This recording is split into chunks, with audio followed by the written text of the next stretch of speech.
Olá a todos, sejam bem-vindos a mais um estudo no canal Clamando no Deserto. Nesse momento nós vamos estudar novamente sobre o livro Respostas a Objeções, e a objeção de hoje será a objeção 14. Que Deus nos abençoe. Peço aqui desde já, sendo possível, que você curta, compartilhe, se inscreva no canal e nos ajude a divulgar o conteúdo. Logo mais nós iniciaremos com uma oração.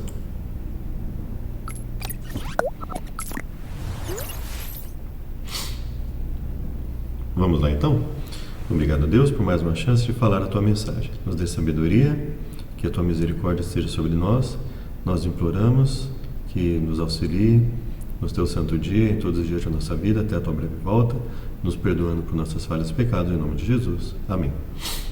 A objeção 14 é a seguinte: os adventistas estão constantemente pregando que o ser humano deve obedecer aos mandamentos de Deus e guardar a lei, como se isso fosse a essência da verdadeira religião e um passaporte para o céu. Mas o cristão não tem nada a ver com a lei. Ele vive inteiramente pela graça de Deus, que se tornou disponível, através da fé, no Evangelho de Jesus Cristo. Só assim pode qualquer coisa ser justa diante de Deus e estar pronta para o céu. Então veja a mistura de conteúdos ali, né? Você falar da necessidade de obediência é deturpado como se você não estivesse dizendo que essa obediência é pela fé, que isso vem pela graça. É uma confusão na mente de quem faz essa objeção. Admitimos francamente que pregamos que o ser humano deve obedecer aos mandamentos de Deus. Também pregamos, com igual força, que a única esperança de salvação do homem é pela graça de Deus disponível no Evangelho. Não há conflito entre essas duas declarações, como procuraremos mostrar. Note primeiro, essas declarações similares concernentes à obediência, conforme apresentadas no Antigo e no Novo Testamento. Então vamos lá para o texto bíblico. Gênesis 2, 16 e 17. O Senhor ordenou ao homem: de toda a árvore do jardim você pode comer livremente, mas da árvore do conhecimento do bem e do mal você não deve comer, porque no dia em que dela comer, certamente morrerá. E Gênesis 26, 3 a 5. Gênesis 26, de 3 a 5. Nós vamos voltar aqui logo mais. Vamos ler primeiro Mateus 5, 19. 17 a 19 de preferência, né? Não pensem que vim revogar a lei e os profetas. Ele não veio revogar as escrituras, que eram divididas em lei, profetas, escritos, né, basicamente. Não vim para revogar, mas para cumprir. Então, Jesus está dizendo, a regra não é que com a minha morte eu vá revogar alguma coisa, pelo contrário. E se ele não veio revogar, mas cumprir, obviamente, cumprir tem um sentido diferente de revogar. Cumprir não significa acabar com a lei, porque senão ele não daria uma fala ambígua para o seu público. Quando ele diz para João, por exemplo, é necessário que se cumpra toda a lei. Ele foi e se batizou. No momento em que ele se batizou, ele passa a ser o batismo das pessoas, e as pessoas não precisariam se batizar? Não, as pessoas continuam tendo necessidade de se batizar. Ele mesmo diz: quem crer e for batizado será salvo. Quem não crer será condenado. Então veja que cumprir não tem o sentido de revogar. Então, obviamente, não se pode dizer que com a morte de Jesus tenha se revogado a necessidade de obediência. E aí ele diz: porque em verdade vos digo, até que o céu e a terra passem, nem um i, nem um j ou um til jamais passará da lei, até que tudo se cumpra. Aquele, pois, que desrespeitar um desses mandamentos, ainda que dos menores, e ensinar aos outros a fazer o mesmo, aquele que desrespeitar um desses mandamentos, ainda que dos menores. Então veja, não existe um mandamento que seja ponto de salvação e um mandamento que não seja ponto de salvação. Todos devem ser obedecidos. E ensinar os outros a fazer o mesmo será considerado mínimo no reino dos céus. Aquele, porém, que observar e ensinar será considerado grande no reino dos céus. E então, o texto aqui continua, e ele diz o seguinte, ele vai para outros versos: confirmarei o juramento que fiz a Abraão, porque Abraão obedeceu a minha palavra. Por que ele confirma para Abraão o que ele fez com Abraão? Porque Abraão obedeceu a minha palavra e guardou os meus mandamentos, preceitos, estatutos e minhas leis. Gênesis 26, 3 a 5. Mateus 19, 17. 15, verso 3. Por que transgredis o mandamento de Deus? Por causa da vossa tradição? Jesus confrontando a eles, né? Por que vocês vão anular o que eu determinei na minha palavra por causa da tradição de vocês?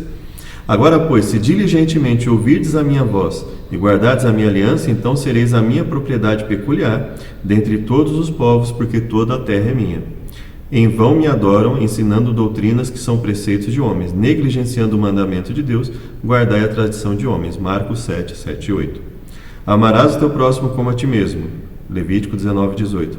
Aquele que tem os meus mandamentos e os guarda, este é o que me ama. João 14, 21. Porém Samuel disse: tem porventura o Senhor tanto prazer em holocaustos e sacrifícios? Lembre-se que o próprio Deus determinou holocaustos e sacrifícios. E mais do que em que se obedeça a sua palavra, ou tanto quanto que se obedeça a sua palavra, eis que obedecer é melhor que sacrificar. Ele não está anulando a necessidade de sacrifício, está dizendo que obedecer é melhor.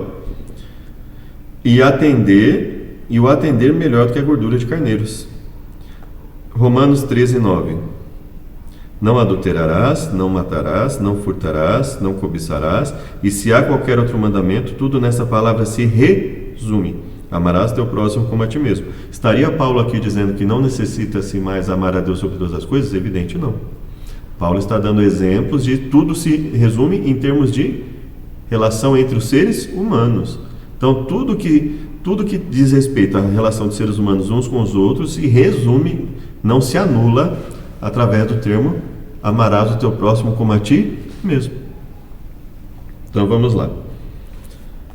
Voltai-vos dos vossos maus caminhos e guardai os meus mandamentos e os meus estatutos, segundo toda a lei que prescrevi a vossos pais, que vos enviei por intermédio de meus servos, os profetas. 2 Reis 17, 13. Mas aquele que considera atentamente na lei perfeita, a lei da liberdade, e nela persevera, não sendo ouvinte negligente, mas operoso praticante, esse será bem-aventurado no que realizar. Falai de tal maneira e de tal maneira procedei, como aqueles que hão de ser julgados pela lei da liberdade. Então ele está fazendo sempre um paralelo, olha. Gênesis a Malaquias, Mateus a Apocalipse. É a mesma coisa. Porque deveras adverti a vossos pais no dia em que os tirei da terra do Egito, até o dia de hoje, testemunhando desde cada dia, dizendo: dai ouvidos à minha voz. Então Deus sempre dizendo, o fato de que vocês dependem da graça de Deus, não significa que a lei deve ser anulada. Pelo contrário, justamente porque se está em queda, é que se deve buscar a Deus para obedecer. Porque se na perfeição já houve queda, imagina no momento em que nós estamos com a natureza pecaminosa. Do contrário, não faria sentido a Bíblia dizer: fazei, pois, morrer, fazei cessar a vossa natureza pecaminosa. Deus grande e temível, guardas a aliança e a misericórdia para com os que te amam e guardam os teus mandamentos. Daniel falando, Daniel 9,4. Deus grande e temível, que guarda a aliança e a misericórdia, guarda a aliança e a misericórdia para com quem? Com o que te ama e guarda os teus mandamentos. Ou seja, você está disposto a obedecer, você faz parte da aliança. Você não está disposto a obedecer, você não faz parte da aliança. Eu não faço parte da aliança se eu não estiver disposto a obedecer a Deus. Nas minhas imperfeições, pedindo perdão pelos meus pecados, se eu não estiver disposto a obedecer, não tem aliança para mim, porque eu estaria diante de um pecado o quê? Um pecado voluntário. Um pecado por rebeldia pura. Porém, inimizade entre ti e a mulher, esse te ferirá a cabeça, tu lhe ferirás o calcanhar. Mateus 1, 21. Lhe dará à luz um filho, porás o nome de Jesus, porque ele salvará o povo do seu pecado. Marcos 1, 15. O tempo está cumprido, o reino de Deus está próximo. Arrependei-vos e crede no Evangelho. Hebreus 11, verso 4. Pela fé Abel ofereceu a Deus mais excelente sacrifício do que Caim, pelo qual obteve testemunho de ser justo, tendo a aprovação de Deus quanto às suas ofertas. Então veja, e aí ele vai citando uma série de versos e ele diz: aqui estão as conclusões evidentes a que devemos chegar do estudo dessas passagens sobre obediência e a graça no Antigo e Novo Testamento. 1. Ao longo de toda a história do nosso planeta, Deus tem tido apenas uma norma para aqueles que desejam ser seus filhos e assim qualificar-se para o céu. que é a obediência aos seus mandamentos. Ou seja, Deus nos oferece o seu perdão e diz: você está disposto a aceitar o meu perdão? Ótimo. Mas isso envolve arrependimento, que é o que? Você está disposto a lutar contra o pecado, e a conversão, que é a luta efetiva, quando você e eu começamos a lutar contra o pecado numa vida de obediência. Igualmente, ao longo de toda a história, tem havido apenas um meio pelo qual o ser humano pode ser purificado do pecado, de sua desobediência passada, e ser habilitado a prestar verdadeira obediência, a saber, a graça e o poder de Deus, que estão disponíveis através da fé no Evangelho. As respostas a algumas perguntas ajudarão a tornar essas conclusões ainda mais evidentes. Como se iniciou o pecado na raça humana? Resposta: pela falha do homem no jardim do Éden, homem e mulher, em prestar obediência, pela falha do ser humano, em prestar obediência à vontade de Deus. Onde está a vontade de Deus? Na sua palavra. Aqui não está a palavra, mas eu estou colocando assim: o que Deus diz é a vontade de Deus, em toda a sua palavra. Qual é a atitude do homem rebelde para com a vontade de Deus? O pendor da carne é inimizade contra Deus, pois não está sujeito à lei de Deus, nem mesmo pode estar. Como o pecado é definido na Bíblia? Conforme 1 João 3,4. Pecado, transgressão da lei. Fiz errado aqui. João, né? 1 João, capítulo 3. Vejam que grande amor o Pai... Perdão, vou colocar aqui na internet para vocês lerem também. Que grande amor o Pai tem nos concedido, a ponto de sermos chamados filhos de Deus. E de fato somos filhos de Deus. Por essa razão, o mundo não nos conhece, porque não o conheceu. Amados, agora somos filhos de Deus, mas ainda não se manifestou o que haveremos de ser. Sabemos que quando Ele se manifestar, seremos semelhantes a Ele, porque haveremos de vê-lo como Ele é. Todo o que tem essa esperança, nele purifica a si mesmo. Todo o que tem essa esperança, nele purifica a si mesmo. E que purificação ele coloca aqui? Assim como ele é puro. Assim como ele é puro. Todo aquele que pratica o pecado também transgride a lei, porque pecado é a transgressão da lei. E vocês sabem que ele se manifestou para tirar os pecados, e nele não existe pecado. Todo aquele que permanece nele não vive pecando. É simples. Todo aquele que aceita a graça de Deus, o poder de Deus vai libertá-lo do pecado. Nós passaremos a lutar contra o pecado e não a pecar por rebeldia. Então, por mais que sejamos ainda pecadores, nós vamos lutar, obviamente, contra o pecado. Não vamos justificar o nosso pecado no pecado do outro, porque todos são iguais. Não são todos iguais. Aquele que peca por rebeldia, que não está disposto a lutar contra o pecado, ele não é igual àquele que aceita a Deus e se dispõe a lutar contra o pecado. São pessoas diferentes. Um está se rebelando frontalmente contra Deus. O outro está deixando Deus trabalhar em sua vida. Então, cada pessoa tem uma característica. E qual é aquilo que Deus quer de nós? Que nós lutemos contra o pecado. Todo aquele que vive pecando não o viu nem o conheceu. Se vive pecando, não o viu nem o conheceu. Então, nós temos que diferenciar o que é bíblico do que as pessoas querem que seja feito. Então, você está ensinando o que está na Bíblia? Eu estou ensinando o que realmente está na Bíblia? Ou estamos ensinando o Evangelho conforme nós gostaríamos que ele fosse?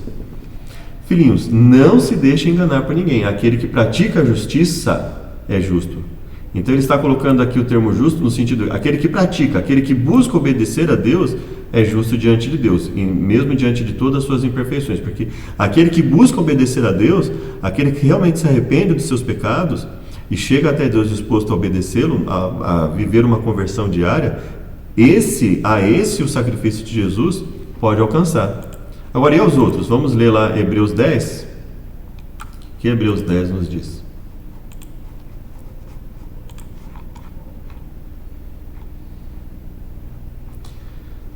Ele fala: essa aliança que farei com eles depois daqueles dias do Senhor, e imprimirei as minhas leis no coração deles, e as escrevereis na sua mente. Então Deus deixa claro, a nova aliança, ela não anula a lei, ela confirma a lei.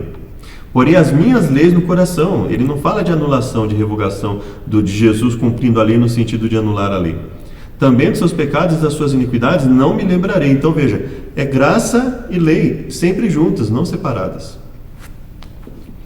Ora, onde há remissão de pecados, não existe a necessidade de sacrifício pelos pecados. Portanto, meus irmãos, tendo ousadia para entrar no santuário, pelo novo e vivo caminho que ele nos abriu, isso pela sua carne, tendo grande sacerdote sobre a casa de Deus, aproximemo-nos com coração sincero, em plena certeza de fé, tendo o coração purificado da má consciência e o corpo lavado em água pura.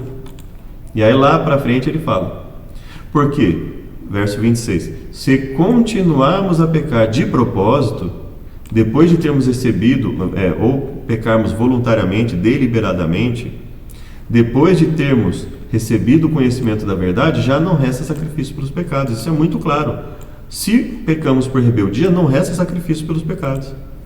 Pelo contrário, resta apenas uma terrível expectativa de juízo e fogo vingador prestes a consumir os adversários. Quem tiver rejeitado a lei de Moisés morre sem misericórdia, pelo depoimento de 2 testemunhas, ou 3 testemunhas. Imaginem quanto mais severo deve ser o castigo daquele que pisou o Filho de Deus. Então ele fala que a rebeldia equivale a pisar o Filho de Deus, profanar o sangue da aliança e insultar o Espírito da graça. Então ele fala que a obediência é insultar o Espírito da graça.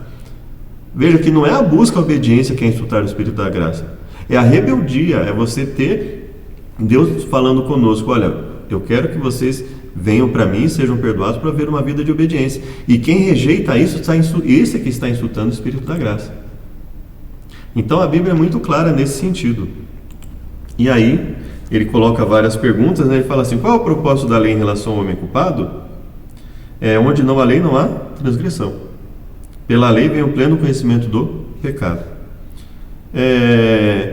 Pergunta 14. No momento da aceitação de Cristo pela fé, o que acontece aos pecadores arrependidos? Resposta. Cumpre-se para eles a promessa da nova aliança. Na sua mente imprimirei as minhas leis, no seu coração as escreverei. E eu serei seu Deus e eles serão meu povo. Cristo condenou, como a lei de Deus assim escrita na mente e no coração, com a lei de Deus escrita, como nos relacionamos com seus santos requisitos? Resposta. Cristo condenou na carne o pecado, a fim de que o preceito da lei, o justo requisito da lei, conforme a RSV, se cumprisse em nós, que não andamos segundo a carne, mas segundo o Espírito. Então, aí ele vai colocando várias coisas, né? E aí, ao final, ele coloca o seguinte: pecador, filho de Deus. Pecador, inimizade contra Deus. Pecador, filho de Deus, em harmonia com Deus. Pecador, tem uma mente carnal, cogita das coisas da carne. Filho de Deus, não anda segundo a carne, mas segundo o Espírito. Pecador, sem Deus, não está sujeito à lei de Deus. Pecador, filho de Deus, a lei de Deus está em sua mente e em seu coração. Pecador, sem Deus, controlado por Satanás. Romanos 6,16, que originou toda a rebelião. Pecador, filho de Deus, arrependido, buscando o poder de Deus. Cristo nele vive, Cristo tem a lei de seu Pai no seu coração. É evidente, portanto, que não há nenhum conflito entre lei e graça, entre obediência à santa lei de Deus, que é a verdadeira evidência do Filho de Deus, e a salvação do pecado por meio da graça de Deus demonstrada no sacrifício expiatório de Cristo. Somos salvos do pecado, da transgressão da lei, para que possamos viver uma vida de obediência guardando a lei. Nenhum pecador entrará no céu.